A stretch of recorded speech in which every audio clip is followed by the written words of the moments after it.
He stood on my doorstep with white roses, the same kind he carried at his father's funeral, while my phone vibrated with a bank alert confirming a deposit of $3 million from my brother. New beginnings. That's what white roses promise. But as David lifted the bouquet like a peace offering, I was already counting how many ways I could make him pay for the weeks I slept curled in the front seat of a Honda Civic, invisible to the world he'd pushed me out of. "Hi, Mom," he whispered, and I smiled the way a chess player smiles when a trap finally clicks shut. My name is Margaret Sullivan, but everyone calls me Maggie. I taught third graders for 3 decades in Ohio classrooms that smelled like pencil shavings and orange cleaner. I married the good man I loved, Tom, and we built a quiet life in a Westerville house we paid off one careful year at a time. When he died, I kept the garden blooming and the porch swing oiled, and I told myself routine was another word for courage. My son David became my ritual. The Sunday dinners, the weekday check-ins. The mom let me get that ladder, and Mom, you shouldn't lift that. His wife Vanessa had the kind of smile that rehearses before it appears, and she learned the map of my kitchen faster than I could explain it. "We worry about you," David would say, "over pot roast," his earnest brown eyes softening. "This is a big house. What if something happens?" When Vanessa added, "Let us move in. Help with the chores, make everything easier," I thought it was love wearing practical shoes. They arrived in July full of gratitude and grocery bags, and for 6 weeks, my house hummed like a summer hymn. David fixed the creaky step and mowed in straight lines like sentences.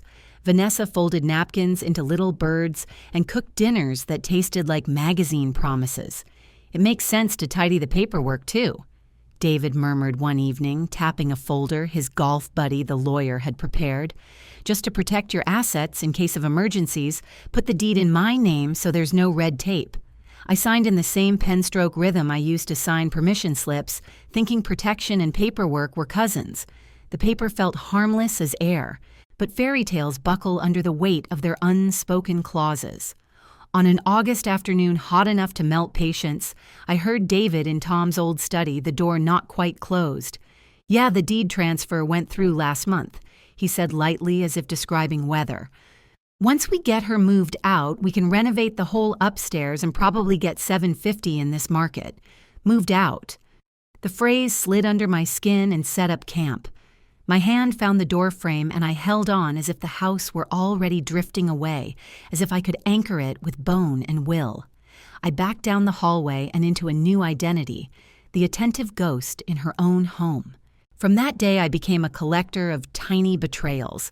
Mail addressed to them arrived before their toothbrushes found my bathroom cup. Family photos vanished from the mantel, replaced by framed quotes about fresh starts. Vanessa said, "Just decluttering your style is so classic," and my wedding picture disappeared into a box I could not find. In the evenings, they encouraged me to rest upstairs while they watched television in their living room, and when I came down late for water, they paused the screen as if I were a commercial break. The second conversation arrived like a surgical incision, precise, deep, and impossible to ignore. "She's getting suspicious," Vanessa murmured in the kitchen when the house thought I was sleeping. She asked why I was looking at real estate. David's reply scraped something raw inside me. "We need to move faster. I'll call Peterson tomorrow about the power of attorney papers."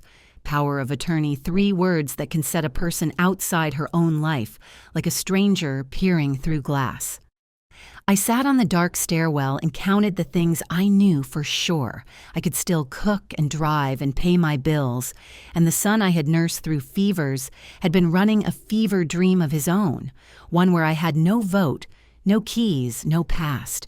The next morning, I called Harold Weinstein, the only attorney who had ever spoken to me like a teacher instead of a case file. "Harold?" I asked carefully if the deed is in my son's name, but I'm living in the house. "What am I?" He let silence do its work before answering. "Maggie. You're a tenant at will." Tenant at will in the rooms where I traced pencil lines on growth charts and held my dying husband's face. I walked the hallway afterward and touched walls the way you touch someone you expect to lose, soon memorizing the temperature of paint. That afternoon, while they were out, I opened drawers and found the evidence of a plan that had started long before they carried in. The first box, business cards for agents, renovation budgets, and a folder labeled in David's careful print, Mom's Finances. When I closed the folder, my reflection in the glass of the study door looked older and steadier than I felt. I told that woman, "You were not wrong to trust, but you will not be foolish a second time." The speech arrived on a Tuesday disguised as concern. David folded his hands like a pastor delivering good news and said, "We've been thinking about your future mom," while Vanessa nodded with the softness of quilt batting. I let him talk about safety rails and gentle communities and a place called Sunset Manor that has crafts and movie nights, and when I said I don't need assisted living, he smiled the smile that erases women. "You're 64, he murmured. "Last week you left a burner on. Yesterday you lost your keys." I didn't tell him the breakfast had been his. The keys had been in Vanessa's purse, or that gaslighting sounds like love when you want to believe it. I only said I'll think about it and rehearsed breathing, like I was learning it for the first time. 2 mornings later at 7 a.m., my keys became a parable. The lock turned to stone beneath my hand, and when the door cracked open, David filled the gap with his new voice, the one that speaks to tenants instead of mothers. "I'm sorry, Mom. This is for your own good. Sunset Manor's van arrives at 10 a.m. Please don't make a scene." Through the window, I could see Vanessa pouring coffee as if civility were a virtue that covered everything. "David," I said, hating the tremor in my tone, "we can talk." He closed the door the way you close a chapter. I stood on the porch in a robe clutching a small bag I had packed in case my fear wasn't paranoia. When the van did arrive at 10 a.m., polite attendants, gentle voices, a clipboard with my name, pinned neatly. I looked past them to the garden Tom and I planted the porch swing where bedtime stories hung like constellations and said, "I'm not going with you." I got in my Honda Civic and drove away from 33 years, as if I were slipping out of a dress that no longer fit. Living in a car teaches the arithmetic of survival. Night 1. A 24-hour store parking lot where fluorescent lights wash everything the color of surrender.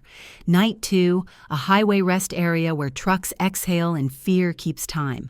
By day 5, I discovered a rhythm coffee and a clean restroom at 6 a.m., a YMCA shower with a membership purchased under the euphemism between addresses, a corner table at the library where Wi-Fi felt like mercy, and a diner's early bird special, stretched across an evening forkful by careful forkful. Shame followed me like a second shadow. In plate glass, I saw a woman with tired hair and 3 rotating outfits, and I wanted to apologize to her for letting this happen. Once I drove past the house and saw painters and a dumpster swallowing my furniture, and I learned a new definition of hunger, the kind that gnaws for dignity. Then day 14 handed me a subject line like a rope Maggie, your brother Bobby. We hadn't spoken in years, not since Tom's funeral and the speech about family that felt like theater. The email said, "Meet me at the Hilton, downtown, at 12 p.m. We need to talk. Pride is a color you can't wear when you're sleeping in a front seat." I put on my last clean outfit and arrived at exactly 12 p.m., rehearsing composure and swallowing air. Bobby stood in the lobby looking like success in a tailored suit, all silver hair and steadiness. And when he hugged me, he whispered, "What has that little bastard done to you?" I cried into expensive cologne and let the room tilt until it settled. I told him everything, the deed. The lie of assisted living, the lox the dinners eaten under fluorescent mercy, and watched his expression move from grief to cold clarity. He placed a thick envelope on the table. "I own 17 rentals in Columbus," he said. "One is empty as of this morning. The deed is in here. It's yours." I tried to protest, but a second envelope appeared surprisingly heavy. "And this is a cashier's check for $3 million, he said, a mischievous glint returning to his eyes. "I'd rather give it to you while I'm alive and watch what you do with it." The number rang in my head like a bell. I asked why now, and he answered, "Because you don't steal from a Sullivan." The house Bobby gave me was in Upper Arlington, a quiet street lined with maple trees that looked like they'd been painted just for postcards. 3 bedrooms, polished wood floors, a marble fireplace, and a kitchen that gleamed like redemption. The first week I moved through it as if I were afraid to wake the dream. I opened every drawer, touched every counter, whispered thank you to the walls. For the first time in months, I slept without checking door locks or hiding my purse under a seat. Bobby called it a reset, but to me it felt like reincarnation. Maggie Sullivan version 2, no longer a victim of kindness gone wrong, but a woman armed with wealth and silence. When my banker, a young man named Christopher, explained that I could live on $200,000 a year without touching the principal, I nearly laughed. $200,000. More than triple what I'd ever earned teaching multiplication tables and kindness. I bought a silver Lexus that hummed like peace itself and clothes that fit without apology. And yet revenge sat quietly at the edge of my joy like a cat waiting for the right moment to pounce. One afternoon I drove past my old house. Landscapers were tearing out Tom's rose bushes, a dumpster overflowed with furniture I'd chosen with care, and David's BMW shone in the driveway beside Vanessa's Range Rover. They looked like people who believed the ending had already been written in their favor. That's when I decided to edit the script. I started with research. Every night I sat in my new living room with my laptop open and a glass of wine diving into property records and credit filings. Patricia Reynolds, the private investigator Bobby recommended, was my quiet accomplice. I want everything I told her: debts, loans, secrets. 2 weeks later, she called with the tone of a woman delivering a perfect test score. "Your son's drowning Maggie," she said. $700,000 in credit card and loan debt. They're using balance transfers to keep up appearances. If that house doesn't sell for $800,000 by winter, they're done. She paused, letting me taste the victory before she added, "And the renovations. They're illegal. No permits. Faulty wiring. Enough to get the city's attention." The next morning, I made an anonymous call to the building department from a payphone outside a gas station. "I'm concerned about unsafe construction at 1247 Maple Street." I said, my voice wavering just enough. "They're working all hours, and I don't think they have the right permits." 3 days later, a white city truck parked in the driveway, inspectors with clipboards circling like hawks. I watched from my Lexus across the street sipping coffee while David argued on the porch, his face bright red. When the stop work notice went up on the door, I felt the first flicker of justice bloom. But revenge, like teaching, is about patience. I crafted a performance of my own Maggie, the fragile mother in assisted living. I joined a senior support group, volunteered at the library, and let gossip do what gossip does best. When neighbors mentioned David, I sighed softly. He means well, I'd say eyes damp. He just thought I couldn't manage the house anymore. Every pitying glance was another pin in his reputation. Even his coworker told me at the grocery store, "David talks about you all the time, says you're adjusting well." I smiled, imagining the story he'd built, the devoted son who did the right thing for his aging mother. The irony was sweet enough to savor. When the city fines hit, I could tell by the look on his face, tight, gray-tired, that my plan was working. I began driving by each evening just before sunset. The coming soon sign disappeared, construction trucks gone. Through the living room window, I watched him and Vanessa arguing her arms, slicing the air, his shoulders collapsing inward. I didn't need to hear the words to know what they were saying. Blame has a tone that carries even through glass. And while they shouted, I whispered my next step into the stillness. "You underestimated the wrong woman." The phone call came on a Thursday evening just as the last light faded through my kitchen windows. I almost didn't answer when I saw his name. For 2 months, silence had been my favorite companion. But curiosity, or maybe the ghost of motherhood, made me pick up. "Hello, David?" I said. He hesitated, his voice brittle and thin. "Mom, I think there's been a misunderstanding." The word hit me like static misunderstanding, as if locking me out of my own home was a scheduling conflict. "I'm listening," I replied. He launched into a tangle of excuses about construction delays, legal issues, unexpected costs. If you could help us maybe 50,000 just until the house sells, he started and I bit back a laugh. Help them. The son who'd made me homeless, now begging for my charity. David. I interrupted gently. I live in assisted living on a fixed income. I don't have $50,000. It wasn't a lie. I had $3 million, just not for him. The silence that followed was long enough for me to hear the sound of his pride cracking. Mom, please, he said, desperation seeping through the phone. Vanessa and I could lose everything. You're my mother. Doesn't that mean anything? I let him plead, then offered the one thing he wanted most. Come see me, David. Let's talk in person. He agreed immediately, not realizing he'd just accepted an invitation to his own reckoning. Saturday at 2 p.m., the doorbell rang. I checked the mirror one last time.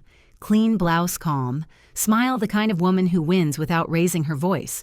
When I opened the door, David stood there holding a bouquet of white roses. He always had a knack for symbolism he didn't understand. Hi, Mom, he said, offering them. You look good. Assisted living suits you. I took the flowers, said nothing, and watched his eyes widen as he stepped inside. He froze halfway through the living room, scanning the marble fireplace, the high ceilings, the chandelier spilling light like diamonds. This doesn't look like assisted living, he said slowly. This looks like a millionaire's house. I poured tea, letting his confusion ripen.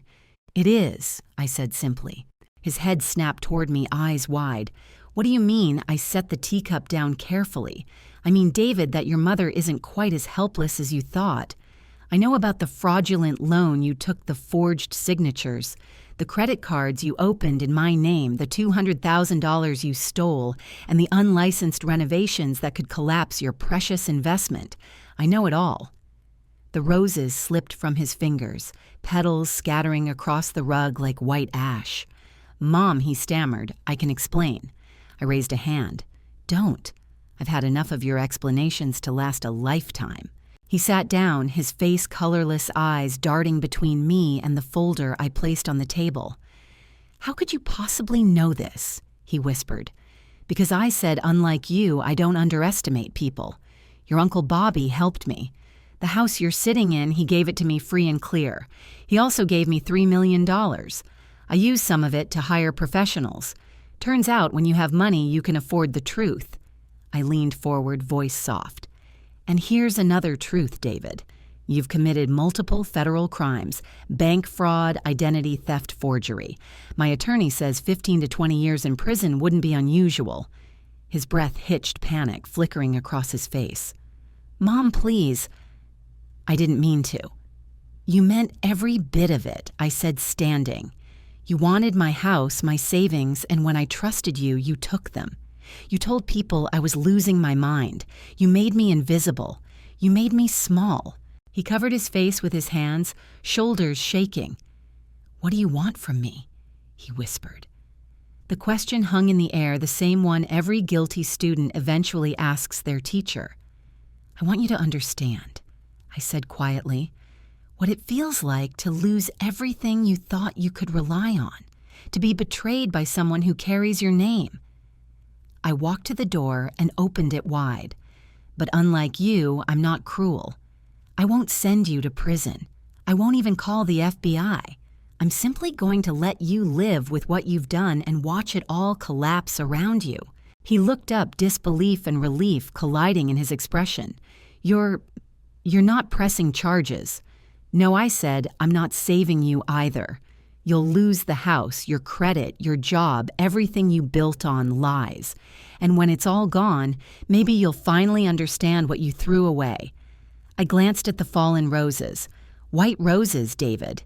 New beginnings. How fitting. Mine begins with freedom. Yours begins with failure. He stood, unsteady eyes glassy with regret. Mom, I'm sorry, he whispered. For a second, I saw the little boy who used to bring me dandelions from the yard. I know you are, I said softly. You're sorry you got caught. You're sorry your plan failed, but you're not sorry for breaking me, because if you'd succeeded, you wouldn't be apologizing now. He left without another word. I locked the door behind him, picked up the roses, and placed them in a crystal vase. because even pain deserves beauty when it's finally over. Then I called Bobby. He knows, I said. My brother laughed a low, satisfied sound. Good, he said. I always liked seeing you win. That night, I sat by the fire and let the quiet hold me. I thought about trust, how it can be stolen but also rebuilt, how sometimes family is the person who saves you, not the one who shares your blood. I poured another cup of tea and smiled not out of triumph, but peace. Some lessons take a lifetime to teach, and I had just given my son his final exam. If you've stayed with me this far, thank you for listening. Don't forget to like, share, and subscribe for more stories like this, and tell me in the comments, what would you have done in my place? Your voice matters.